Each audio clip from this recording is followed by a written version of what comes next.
Hello, Mr. Smith. This is James Thompson from your Network Security 2602 class, CRN 12287. This is my midterm video regarding encryption and cryptography. Just going to be giving you a little overview of some of the concepts and some of the aspects that go into the two. Here's a badge for ID. Okay. So, let's talk about encryption, cryptography, why it's important, what function or what purpose does it serve. When we use the internet, the vast majority of us are accessing eBay, Amazon, banking institutions, what have you, and in doing so, we're going to have accounts, we're going to have subscriptions to these websites, and in doing that, we're essentially electing to divulge sensitive, personal, identifiable information to these websites. And when we do this, we're putting our identity at risk, we're putting our information, our banking information, our credit card, debit card, first name, last name, in some cases middle name, street address, email address. We are giving this information, we're transferring it over the internet, and we need to know that it's safe. On top of user awareness, that is where encryption and cryptography essentially come into play. They basically strive to meet four fundamental aspects of security, and that's going to be confidentiality, authentication, integrity, and non-repudiation. So it's essentially vital. It is a vital aspect when navigating the internet, by today's standards anyways. And that will continue to grow. It's always going to be a necessity. I don't think it will ever go away. So we have two different cryptographic methods. We have public key encryption, and then we have, asymmetric encryption and symmetric key encryption. So in a scenario that uses symmetric encryption, you're going to have each computer having a secret code that it can use to encrypt a packet of information before it's sent over the network to another computer. Symmetric key requires that you know which computers will be talking to one another, basically. By talking to each other, it's so you can install a key on each one. Symmetric key encryption is essentially the same as a secret code that each of the two computers must know in order to decode the information. Okay. The first major symmetric encryption algorithm was DES, which used a 56-bit key, if I'm not mistaken. And that was created in the early 1970s, if I didn't already say so. And that was a 56-bit key, and it offered more than 70 quadrillion possible combinations, and that was fine by the 70 standards. But as computers have exponentially progressed in their processing power, they've just naturally gotten faster. Well, not naturally, but innovatively gotten faster. And network bandwidth is wasn't touched upon that much, but I think it's also one of the contributing factors. You would really have to put it on paper in numbers to be able to conceptualize the difference between dial-up and 1 gigabit speed fiber. It's ridiculous. As far as public key encryption is concerned, one of the weaknesses some point out about symmetric key encryption is that two users attempting to communicate with each other need a secure way to do so. Otherwise, an attacker is going to be able to easily pluck and interfere, pluck the necessary data from a stream. In November 1976, a paper published in the journal IEEE Transactions on Information Theory titled New Directions in Cryptography addressed this problem and offered up a solution called public key encryption. Public key encryption, more commonly known as asymmetric key encryption. Public key encryption is going to use two different keys at once, a combination of a private key and a public key. The private key is known only to your computer, while the public key is given by your computer to any computer that wants to communicate securely with it. Now, to decode an encrypted message, a computer must use the public key. provided by the originating computer and its own private key. Although a message sent from one computer to another won't be secure since the public key used for encryption is published and available to anyone who picks it up can't read it without the private key. And the key pair is based, I believe, on prime numbers, and meaning the only divisors is going to be 1 and of itself. It's going to be of extremely long length. This makes the system extremely secure because there is essentially an infinite number of prime numbers available, meaning there are nearly infinite possibilities for keys. One very popular public key encryption program is pretty good privacy, and that encryption standard is almost able to encrypt anything. The sending computer encrypts the document with a symmetric key, then encrypts the symmetric key with the public key of the receiving computer. The receiving computer will then use its private key to decode the symmetric key. It then uses the symmetric key to decode the document. To implement public key encryption on a large scale, such as a secure web server might need, it requires a different approach. And this is where your digital certificates are going to come into play. A digital certificate is basically a unique piece of code of a large number that says that the web server is trusted by an independent source known as a certificate authority. The certificate authority acts as a middleman that both computers trust, then confirms each computer is in fact who it says it is. Sorry, I thought I heard something. And then provides the public keys of each computer to the other. So, what's the difference between private key and public? The difference between private and public keys is one is used to decrypt while the other one is used to decrypt. A public key is used to encrypt information, essentially making it unreadable to anyone who is not the intended recipient. Then that recipient holds a private key with which they are then able to decrypt the information. Also, a public key is publicly available to a set of users who would need to confidentially send information confidentially. Let's say, for example, someone's public key would be available to their colleagues within an organization via a shared directory. Conversely, a private key would be accessible only by the person receiving the information. Therefore, it would be the only person able to successfully decrypt what was encrypted to start. Together, public and private keys ensure information, data, and communications are encrypted before it is then safely transmitted and decrypted by the appropriate party. Excuse me.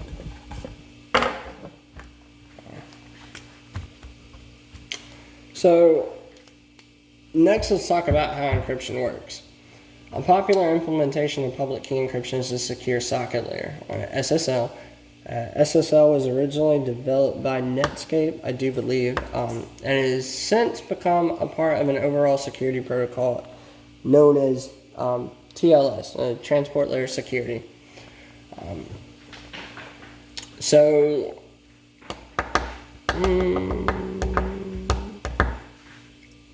Well, let's talk about what's PKI. What is Public Key Infrastructure? Okay, so PKI is an acronym for Public Key Infrastructure, and this is going to be the technology behind digital certificates, what I mentioned earlier. A digital certificate is going to fulfill a similar purpose to a driver's license or a passport. To summarize that, it's a piece of identification that proves your identity and provides certain allowances. A digital certificate allows its owner to encrypt, sign, as well as authenticate. Accordingly, PKI is the technology that allows you to encrypt out of digitally signed documents, authenticate yourself using certificates as well. And as the word infrastructure, public key infrastructure implies, PKI is the underlying framework for the technology as a whole. It's not a single physical entity.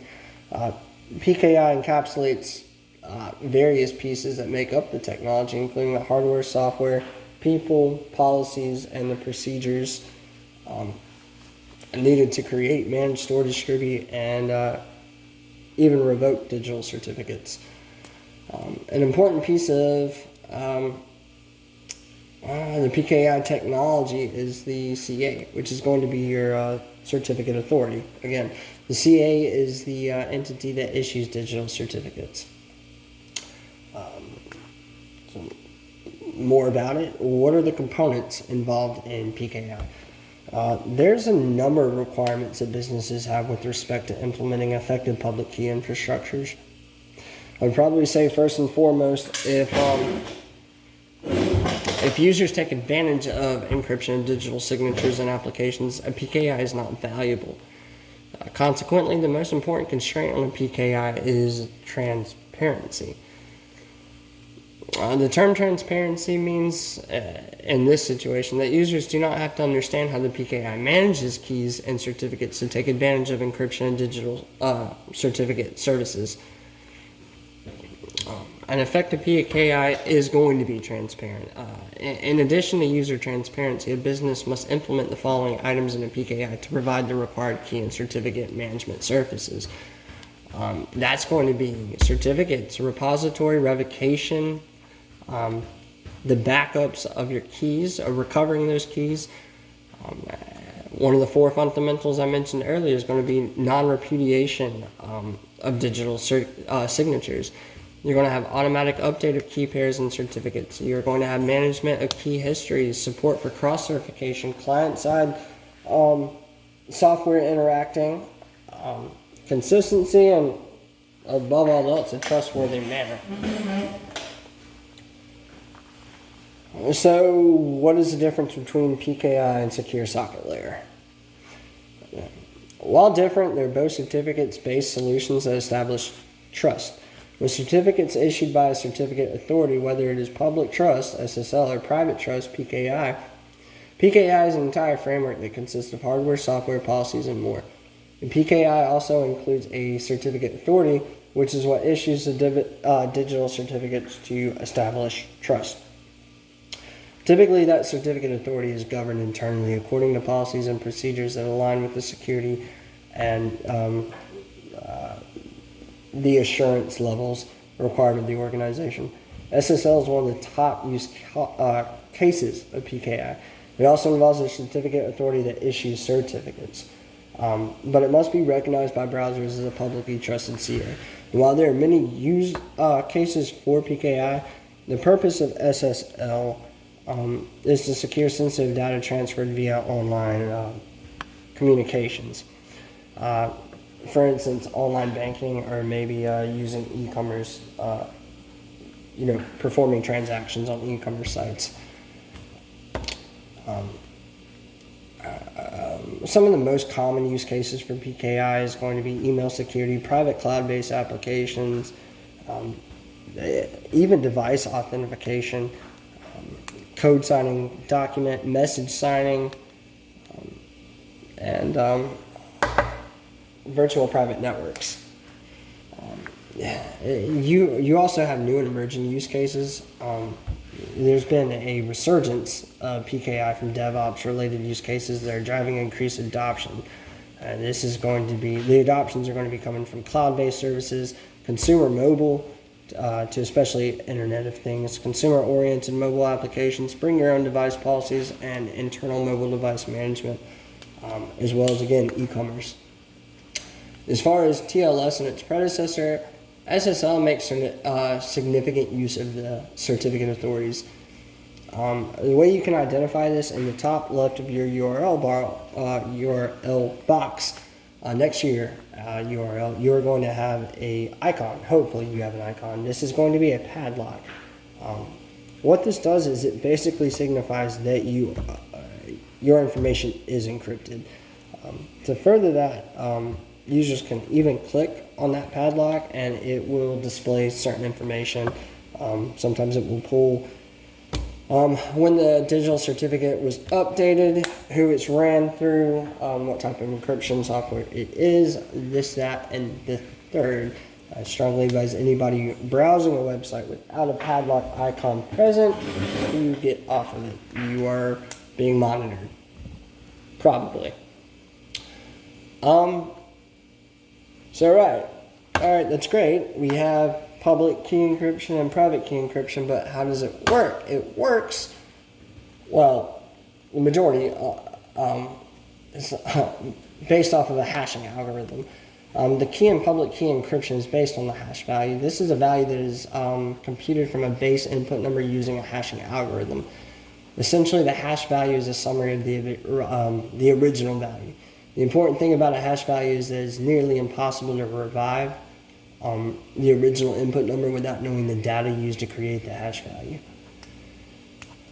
So, certificate authorities, what are they? What are the roles of certificates and certification authorities? For public key cryptography to be valuable, users must be assured that other parties with whom they communicate are safe. That is, their identities or keys are valid and trustworthy. To provide this assurance, all users of a PKI must have a registered identity. These identities are stored in a standard X509 digital public key certificate, like a format. Certification authorities represent the people, processes, and tools to create digital certificates that securely bind the names of users to their public keys. In creating certificates, certificate authorities act as agents of trust in a PKI environment. As long as users trust the certificate authority and its business policies for issuing and managing certificates, they can trust certificates issued by the certificate authority. And this is what's known as third-party trust. Certificate authorities create certificates for users by digitally signing a set of data that includes the following information: the user's name in the format of a distinguished name, what's referred to as a DN. The DN specifies the user's name and any additional attributes required to uniquely identify the user. For example, the DN could contain the user's employee number tied to a business. Excuse me.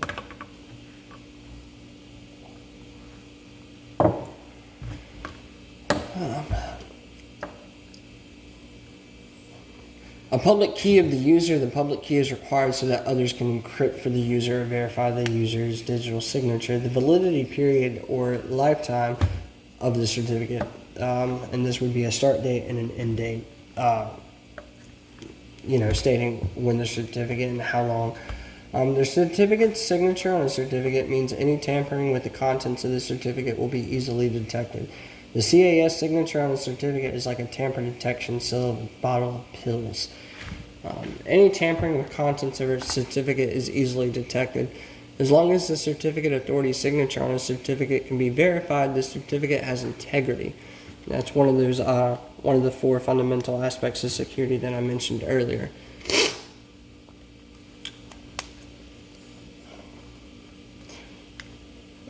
Where was I? So users retrieving a public key from a certificate can be assured that the public key is valid. That is, users can trust the certificate and its associated public key belong to the entity specified by that DN we mentioned earlier. Users also trust the public key is it's within its defined validity period. In addition, users are assured that the public key is still within its defined validity period. In addition, users are assured that the public key may be used safely in the manner for which it was certified by the certificate authority. That was a tongue twister. Jeez. So, on to our fourth fundamental aspect of security behind encryption and cryptography. You're going to have authentication. As stated earlier, encryption is a process of taking all the data that one computer is, sending to another, and in turn encoding it into a form that only the other computer will be able to decode. Another process, authentication, is used to verify that the information comes from a trusted source. Basically, if information is authentic, you know who created it, and you know that it has not been altered in any way since that person created it. These two processes, encryption and authentication, work hand in hand to create a secure environment. There are different forms of authentication. You have biometrics, you have password, you have passcards, but then you have your digital signature. And this ties in directly to encryption and cryptography. Digital signature is basically a way to ensure that an electronic document, for instance an email, is authentic. The digital signature standard, DSS, is based on a type of public key encryption method that uses a digital signature algorithm. DSS algorithm consists of a private key known only by the originator of the document, the signer, and a public key. The public key has 4 parts, which you can learn more about at this page.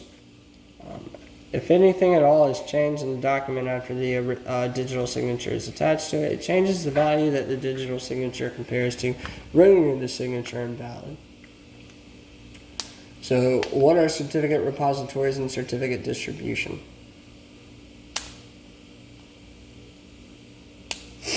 As mentioned earlier, the certificate authority acts as a trusted third party issuing certificates to users. Businesses are also, they must distribute those certificates so that they can be used by applications. Certificate repositories store certificates so applications can retrieve them on the behalf of the users. Okay, so what's the method for backing up and recovering keys? That was mentioned earlier.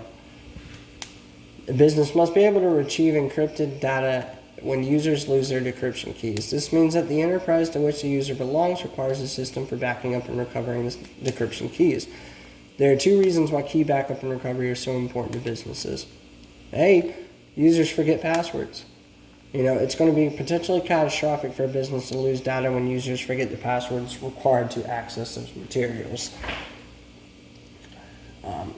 Furthermore, unless users know they can always recover their encrypted data, even if they forget their passwords, some users are not going to encrypt their most valuable and sensitive information for fear of losing it, even though that information needs to be protected the most. It's irony. Go as far as to say that users may even lose, break, or corrupt the devices in which their decryption data is stored on. It happens.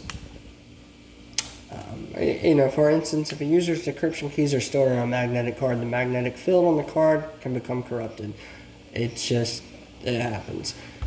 Key escrow means that a third party is going to be able to obtain the keys required to access encrypted information. And the purpose of key escrow is to help with law enforcement and is heavily debated because of the fine line between public interest, such as the national security, and individual freedom and privacy. Okay, so which keys require backup? The only keys requiring backup are users' decryption keys. As long as a trusted agent, for example the certificate authority, securely backs up a user's decryption keys, security is not compromised and the user's data can always be recovered. However, signing keys have different requirements for decryption keys. In fact, backing up signing keys destroys a basic requirement of the PKI. Oh, this is turning into a long video. What are key update and management of key histories? Cryptographic key pairs should not be used forever. They must be updated over time, and as a result, every organization needs to consider 2 important issues. You got updating users' key pairs. The process of updating key pairs should be transparent to users. This transparency means users don't have to understand what key update needs to take place, and they will never experience a denial of service, not the attack, because their keys are no longer valid. To ensure transparency and prevent denial of service, users' key pairs must be automatically updated before they expire, maintaining where appropriate the history of previous key pairs. When encryption key pairs are updated, the history of previous decryption keys has to be maintained. This key history allows users to access any of their prior decryption keys to decrypt data. So when data is encrypted with a user's encryption key, only the corresponding decryption key, the paired key, can be used for decrypting. To ensure transparency, the client-side software must automatically manage users' histories and their decryption keys. The key history must also securely be managed by the key backup and recovery system. Okay, so this allows encrypted data to be recovered securely regardless of what encryption public key was used to originally encrypt the data, and by extension regardless of when the data was encrypted. When a signing key is updated, a signing key pair updated, the previous signing key must be securely destroyed. This prevents any other person from gaining access to the signing key and is acceptable because there's no need to retain previous signing keys. Okay. Alright. I believe I said authentication was our last security fundamental but it's not. It was the third. Our fourth one is going to be non-repudiation, because I forgot about that. So what is non-repudiation, and how does PKI support it? Okay, so non-repudiation means that an individual cannot successfully deny involvement in a transaction. In the paper world, an individual's signature legally binds them to their transaction. This is going to be your credit card charges, or just your digital, well, not your digital, but your physical signature. Okay. And that's basically your repudiation. Your signature prevents repudiation of those transactions. You can't deny them. Your signature is right here. You signed for this. In the electronic world, the replacement for the pen-based signature is a digital signature. All types of e-commerce require digital signatures because e-commerce make traditional pen-based signatures obsolete. The signing private key, this is the most basic requirement for non-repudiation, is that the key be used to create digital signatures, the signing key, be generated and securely stored in a manner under the sole control of the user at all times. It's not acceptable to back up the signing key, as stated earlier. Unlike encryption key pairs, there is no technical or business requirement to back up or restore previous signing key pairs when users forget their passwords or lose, break, or corrupt their signing keys.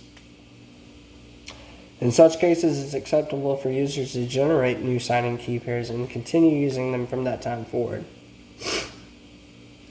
In the event of a need for two key pairs, it's difficult to simultaneously support key backup and recovery and non-repudiation. Because to support key backups and recovery, the decryption keys must be backed up securely. But to support non-repudiation, the key used for digital signatures cannot be backed up, and you must be under the sole control of the user at all times. And, to meet those requirements, a PKI must support two key pairs for each user. At any point in time, a user must have one current key pair for encryption and decryption, and a second key pair for digital signature and signature verification. One-time users will have numerous key pairs that must be managed appropriately.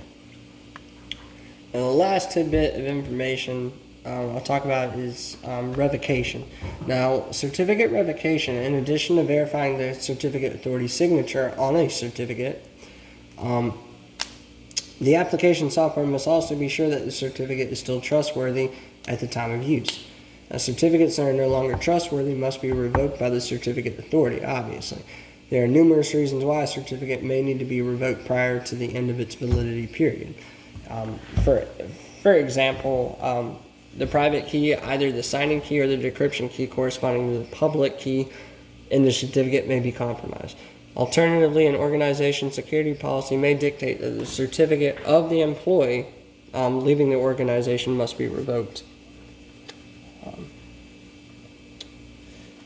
All right, Mr. Smith, that is just a brief overview of encryption, cryptography, some of the aspects behind it, how the process works. I went way over 10 minutes. I do not expect you to watch this. I do apologize. I just wanted to make sure I covered a plethora of information. And you have a wonderful night. Thank you.